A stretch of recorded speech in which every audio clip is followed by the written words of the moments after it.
Hey guys, welcome back to the Hoser Hockey Show. I'm your host, Dave, with James and Logan, and the first What's thing I up? want to talk about is who makes their season turnaround first, Elias Pettersson or Zach Hyman? Who's going to break out and Ooh, I return might to form argue that first? Hyman's started his season turnaround already, though, is the thing. That's totally fair. I All right, may as well I kind may of as well get this agree, started but like then.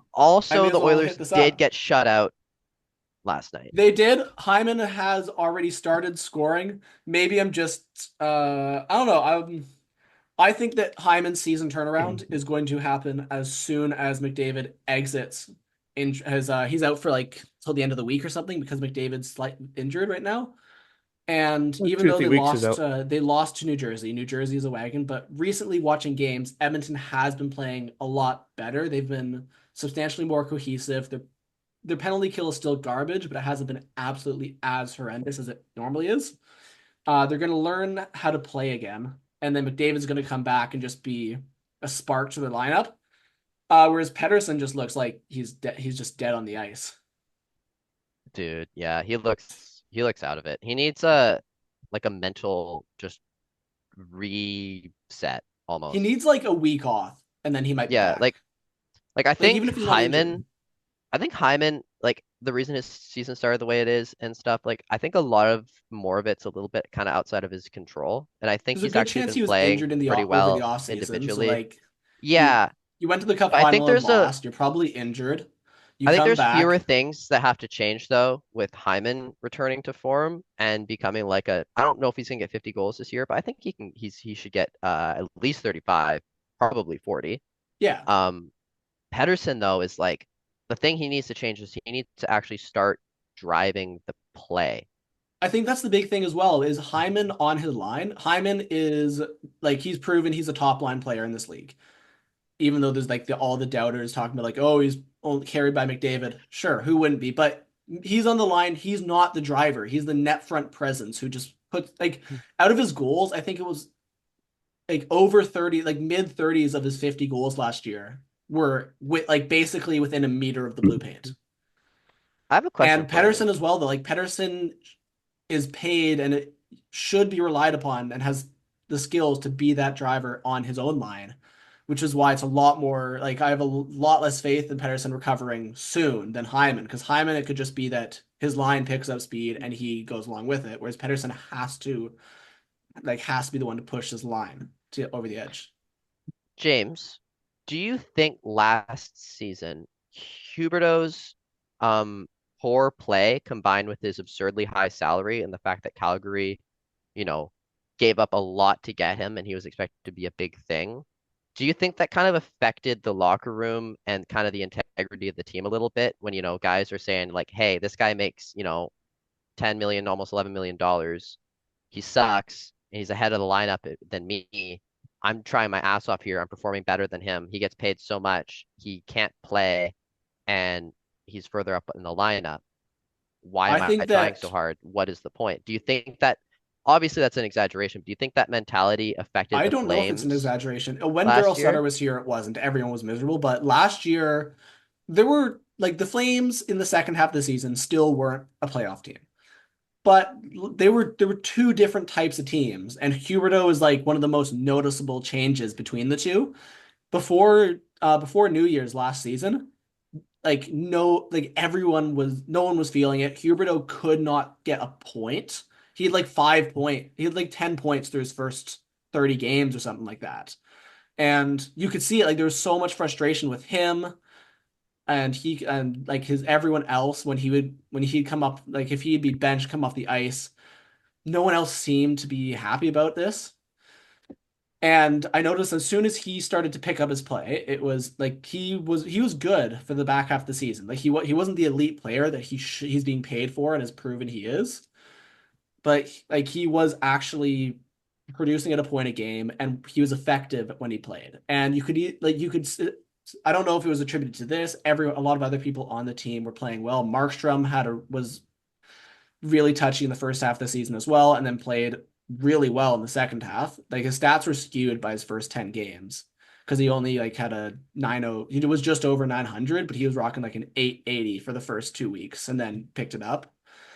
And I see this a lot more this season where Calgary, even though they've lost lost a bunch now, watching like the post game interviews, everyone still seems to be having a good time, and they have so much trust in each other when they're playing. It's like, yeah, we're playing the right way. We just gotta like it's just like little lapses there, but everyone feels really good. And I know that Huberdeau recently, in the past few games, hasn't put up many points, but watching him play, he is like you can see every time I notice him now.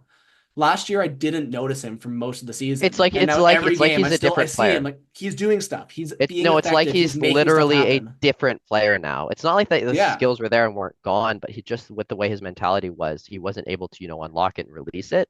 Well, I remembered a Now, little bit too. Huberto had a really first, like just first like 5 games thing when he first arrived in Calgary. He had a good start. He had a decent start, and you could see a whole bunch of like in training camp interviews where he was mentoring a lot of people and they were loved him. And then that kind of fell off. You didn't really see it as much, and now you see it again where he's on the bench just having a great time. Like when he scores a goal, he's so happy about it, and you can see him I just remember talking to the that other one players on the clip of bench, and him he's on the bench last year and he looked miserable. And that yeah, was like, oh man, that was a hard thing to watch. he actually looks So like a leader this year, which is what he should be. you did agree that it did kind of affect the team a little bit when Huberto wasn't playing to his Yeah. potential. But now that he's turned it around, it seems like the whole Flames organization has turned hmm around with him. I Like the still like to see vibes a are bit better, more the from him energy's though. better. Do you think there are parallels between Jonathan Huberdeau? Now, he was traded for, he wasn't a draft pick, but hmm big contract, not playing super well, you know, arguably kind of weak mentally compared to other players in the league. Do you think that in the Canucks locker room, the same kind of questions are going to start being asked about Elias Pettersson that were asked about Jonathan Huberdeau? And do you think that it's going to affect the play of the team as the season goes on if Pettersson can't turn this around? I think it is. Well, we talked about the instance of Miller like getting Miller losing on Pedersen. Was that here we talked about, or did they hear it somewhere else where there was an interaction where Miller was like calling him a baby in practice, and Yeah, yeah, that's I one think where that you was. kind of like you roll your eyes and like, oh, that's just JT Miller. He loses it on people on like twice a practice, Mhm. which is so like you don't hold it, but He's a good leader. like he's a good leader, and you wonder like if you see that Pedersen's the highest paid player on the team, and if it happens more often coming forward, if it's not just that one instance, and you see the like emotional leaders of the room getting frustrated at the supposedly best player according to the contracts, that's going to have a huge impact. Where it's like, if why should I be playing for this team if this guy who they put so much value in doesn't even care? It's like if he's just like coasting here like, because anything that an emotional leader is saying to one of those star players, anyone who's like a bottom sixer, they're not going to say it. If you're making 800K working your ass off on the fourth line, you're not going to be going and confronting the star player, but you're going to be thinking it. And then, like, whenever you see an act like a JT Miller or Quinn Hughes confront him, you're going to be feeling the exact same way. And you're probably going to want to play for a different team that actually has star players that are like meant that mentally seem to care. Logan, what do you think? Yeah, I agree with the comparison between Huberto and Petey. I think there's a lot there. I was reading in on a Boudreaux's comment about it. He's saying there's a lot of pressure coming on him with this $11.6 million contract in this big market that he's in There's Vancouver. always been a lot of pressure on him since Well, his rookie yeah, season. yeah. As There's soon been a as he ton. showed Vancouver what he could do, He met it for they like have not forgotten. okay, what was his Oh yeah, first season in the NHL? Because I swear there was he like won the 3 or 4 Calder seasons where he was showed like he scored wasn't it 2 seasons ago he scored over 100 points. 2 seasons ago. He 109. Last season he got Two 96 seasons points. ago he scored 109 points. Yeah, That is worth 11.6 million. last 2 seasons he's been above a point per game Was player. it 2 seasons ago? It wasn't yeah, Two it seasons, was yeah. Last season he so got that would have been 96, 2022, 93, something like that. 23. Yes. Like Yeah, as under Boudreaux, that's his first. That's when he what came in half. happened? Hubergo got 120 points, Yeah, Huberdeau had 115. I know. That's my same but sentiment he too. played When with Huberdeau Barkov. fell off a cliff, it's like he was with Barkov, but You And can't just put a pylon next to Barkov and have them that score 100 points. well, They have to Pettersson still scored be. 100 points. He played with Miller quite a bit. he played no, he's playing with My point though Horvat is that you still have that Right, to year, right, be right. Yeah, he able. did play with Okay, but Horvat. he had a you know good what? My player. point with Huberdeau there of he has more to show for me as well is it wasn't he put up like a 90 115 points, and I'm pretty sure he was for the like 3 or 4 seasons, but it was like 5 seasons in a row or something that he was at least over 90. I might be wrong with the stat line, but he was definitely over a point a game, and I'm pretty sure he was over 90 points. And then he had that breakout, that not breakout, that insane 115 point year with the Andrew Burnett run team that had a 4.13 goals per game thing in the season, something like that, like over four. Um, you can't just put like a good player with a Barkov, who's one of the best players in the league, and have them score that year in, year out. Like they have to also be an elite player themselves. I agree with you. So that's Um, why also I'd still Well, want I more out of think look at Huberdeau, like a but Mitch also Marner, he for doesn't have example. that amazing center to play with. So I the fact that he's below point a game, I still want more from him. I think the NHL has two problems, and they're kind of opposite. On one hand, I think these players, these complementary players, these players that can play with the best players and make them look good and keep up with them are kind of undervalued and underrated. But at the same time, at the top end of the spectrum, these perimeter players that don't drive play, but they play with the best players and they play well and they put up their points at the top end, get way overpaid and overvalued. Yeah, I look yeah. at Pettersson and I don't, since for the last while, I don't really see him as a play driver. Huberdeau, same thing.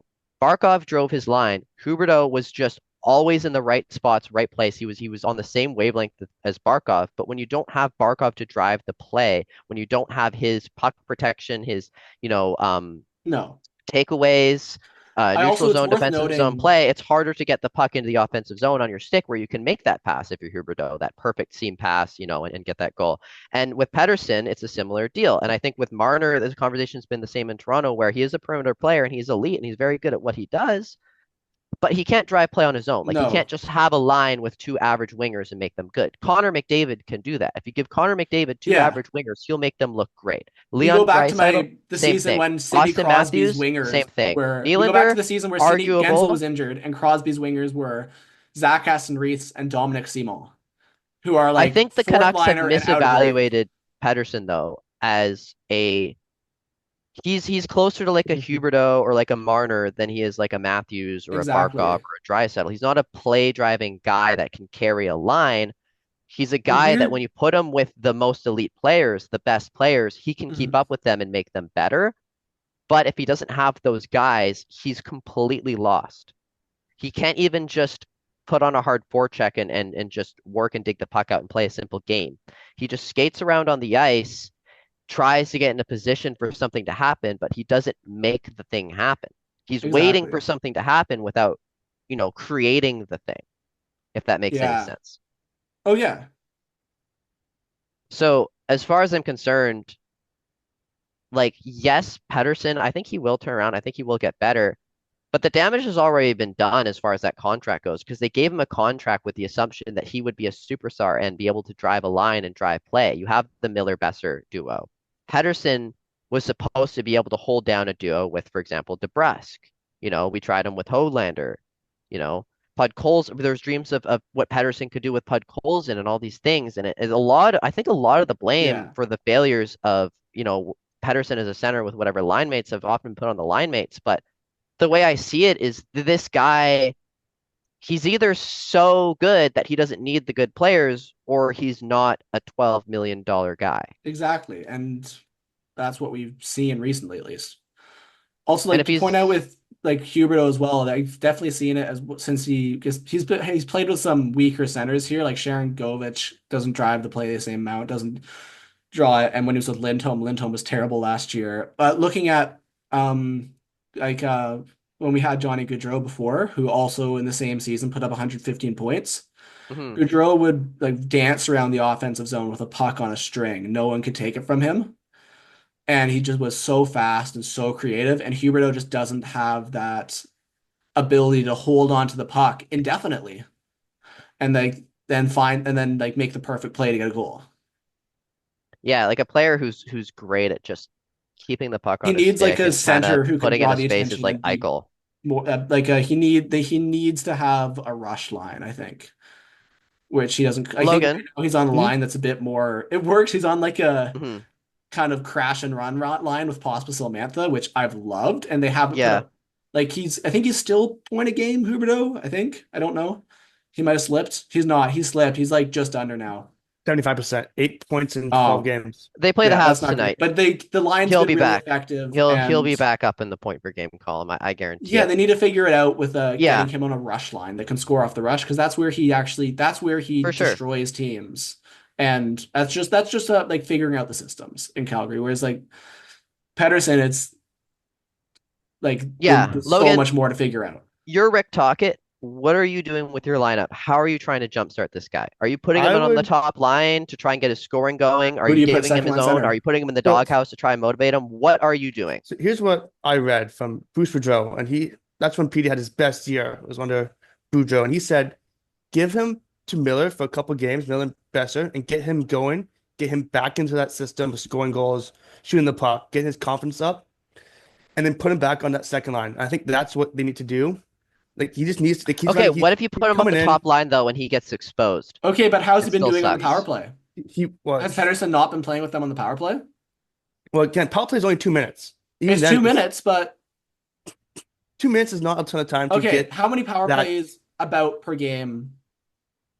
Like, let's say a team, like, I don't know what the average is for power plays a I'd say you game. could probably say about two to Like, could I three say two, power could I plays a say, like, let's game. say you get 3 power plays. Sure, You're in the top unit, you're probably getting, you're getting four at a least minutes. three point. minutes. You're You should probably get a getting like point. 3.5 minutes. If you're a $12 million player and you play three power plays, the bare minimum is to get a point. But what I mean is those are 3.5 minutes, which that's on with a man advantage with Wait, all wait, the okay, star wait. players. Before So we it's go on, I want to say so. Pedersen's playing with those the top Dave, line players. by He your should be wait, if like he should be able to like that's okay. if he's a complimentary forward who's elite at that, he So should be Logan, money on the okay, what power so wait, wait, play, wait, which he wait, what you're gonna James, hasn't do, been. James, wait a second. So James. you guys are saying that if you're making $11 million, that the power play has to be producing at a No, what I 33% meant rate. is Wait, he's had chances with the top James, players. Okay. wait. By your logic, if that's what you're saying that if you only 2 minutes is all you need for a person to produce with these guys, then by your logic, Toronto should be producing at a much higher rate on the power play than what they are right now. Toronto's one of the worst No, power plays right now. no, Oh, I'm okay. not talking No, about there's I production. No, have no, no, you no, don't no, want wait, to wait, start wait. that. James, hold I up. have things about the Toronto power play. I don't know if I want to go Shut there. the fuck up. I'm not saying that they need to get one goal out of those three power plays, is what, So that's what a I'm saying. 33% rate. I And the just No 12, team I just is mean producing at a that 33% rate Pettersson on the power play. when he's on those power plays need when he's Pettersson just needs to look good on those power plays. I don't even need that mean that needs to be scoring. It's sure, like yeah. and he I was hasn't, way over which is exaggerating with why the a I'm point that's sorry, that and was my three power point there is plays. like if you're putting him up with the top players, I still have concerns because he should be looking if that for that to work, he should already be looking good on the decent on the power play and he still hasn't been. So like that's why I'm Not only wondering if that, he should but there should be another he's been approach. worse at 5v5 than on the power play. Like most of his points in the last, I don't know how many games going to last season have been on the power play. Like Oh, his okay. 5v5 I'm scoring has wrong been then. very terrible since last season. Going into this season, it's gotten worse. Hmm. That's what I'm concerned about. Yeah, I don't and really that's what. Okay, care about sorry. the power play if I'm a Yeah, Canucks fan. I no. So misunderstood. I misunderstood a bit there. so yeah, Logan has the before right idea James with. jumped in, Sorry. there and completely went off track. That's what I'm saying. I So misunderstood. he needs to be with some players that kind of boost him up. He's coming in. He's doing awesome until he signs a deal, and then he's been. I think he's clutching his stick too hard. He's Last year thinking that too much. coincided with breaking up the lotto line. Yes, and it goes like that's what happened. But he needs to be. He needs his confidence needs to be boosted. He's coming in. He got his big contract and he's sucking. He's in his head right now. He's not thinking straight. He's like, "Fuck, I suck right now. I'm not scoring goals. That's what I'm being paid to do." Like a lot of these players, you think, "Oh, they don't care." They care a lot, but they're in their head right now, especially Swedes who don't come out and say what they're saying, like thinking, who kind I of think Pedersen's a lot closer to the player he is right now than that 100 and whatever point player he was I seasons think ago. I think you're wrong. I You think he can say do it. I think he'll be that. He this just is the needs the thing as well confidence. is like the gap isn't like he's closer to like last season where he still put up 86, 89 points. Yeah, 89 points. So if Pedersen that's like if Pedersen's a 90-point player, that's amazing. But since he's making almost $12 million, like you need to be better than 85 to 90 points. Um, but if you can like step him up to that, like if it's like 90 to 100 every year, that's the thing. It's like if you can just give him a little bit of boost. He's obviously in a rut right now. If he's closer to what he was last season, he still scored 89 points last season. So they just to give him a little bit of a jump start there, could you get him to 90 to 95 points and look playing like an energized player? It's not just about points though. It's about when he's It's about on the how he's ice, he playing. just skates around. Like he's Like not he's just a passenger engaged. right now. Um, I don't know what I would do um if I was the coach with this player. Because on one hand, yes, he's obviously very mentally fragile. And on one hand, yes, you do want to put him with good players to try and reinvigorate him. Hmm. But the thing that I worry is just that like whatever pressure he's putting on himself, whatever is going on mentally, it's not like this is the hardest market with the most pressure, with the most whatever. No. Like as far as pressure goes on Pettersson, I wouldn't like I'd say there's a lot because he's the highest paid player on a Canadian a popular Canadian team that's a playoff team. But at the same time, the team's not losing. The team's been pretty good. Uh, you know, a lot of other players on the team have been producing. Um, so essentially, Yeah. you don't want He to has the put him in an advantage that the team has opportunity. still been playing mostly well. Yeah, but you don't want to put him in an opportunity where you put him on the top line and he's still, what if what if he's so in his head that like he's like, okay, like I'm on the top line, like there's no excuses now. Like if I like how much more pressure do you think he As a has on coach, him you're if worried. he gets moved to the top line? Now, As a like coach, you're it's not worried that even in the just state he's in, putting him on the top line could hurt him more this season. Where like So if he fails on the top line for a couple games, then it could like seriously hinder his season. there is, I see there's a point there which you guys can say is like, oh, he's on top line, he's not producing. But at the same time, if he goes on that top line and he's in the less of a role where he needs to feel like I need to do well to make this line do Hmm. well, he's in a role where he can say, I can play my game and I can trust in having Miller or Besser to kind of cover me and it kind of Hmm. also help me play my game. Having played with them many seasons in a row and produced at a high rate with them, like I feel like the way Petey is now, I think he would do better and his game will improve way more just being with two players which he's played with for seasons and has looked good And with. last year they were when they were put together Yeah, last last year, year, the they year were before, amazing. And the problem was the depth couldn't score anything. I think this year, I think the Canucks depth could handle it. I think there's a way that Yeah, Susan's I think their playing, depth, their center at back least depth's the a system they're little bit Olander, playing, still their depth there. is DeBrusk, better so far this season. like there's so much depth now for the Canucks that they have where in the past they couldn't handle what they were doing. I just feel like they could do it way better. Like Exactly.